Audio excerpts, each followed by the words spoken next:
كان عندي امتحان ولسه مخلص من شويه تقريبا، كنت بذاكر له من 5 ايام وما اظنش ان انا هعدي.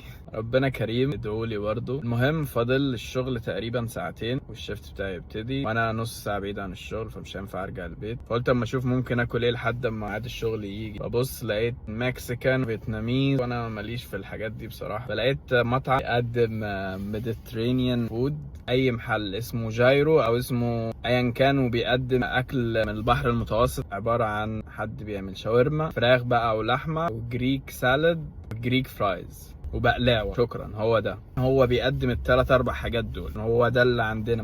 ما علينا. هو عامه الريتنجز بتاعته عاليه. طلبت شاورما فراخ وجريك فراي. المفروض الاوردر بتاعي جاهز دلوقتي، هروح اجيبه. في الاغلب بيبقوا عرب اللي بيشتغلوا في المطاعم دي، يعني مشغل القران. حاسس ان هو لسه فاتحين او حاجه، بس خلينا نجرب كده. بسم الله. وده الشاورما. نسي يحط لي اي شوكه او اي حاجه اكل بيها، اروح اجيب منه شوكه واجي. طلع ان مش المفروض ان هو اللي بيحط الشوك والمعالق والحاجات دي، النابكنز الكلام ده كله بيبقى محطوط على الجنب كده، فانت بتاخد وانت ماشي. حلوه الفراي، ناقصها السبايسز اللي بتتحط دي. نجرب الشاورما. شغاله بصراحه، مش واو. ساندوتش كبير ومليان، فراخ نضيفه كل حاجه، بس كطعم مش واو يعني. نفسي الاقي شاورما سوري زي اللي كانت في مصر. الاختراع ده مش موجود هنا، معرفش ليه.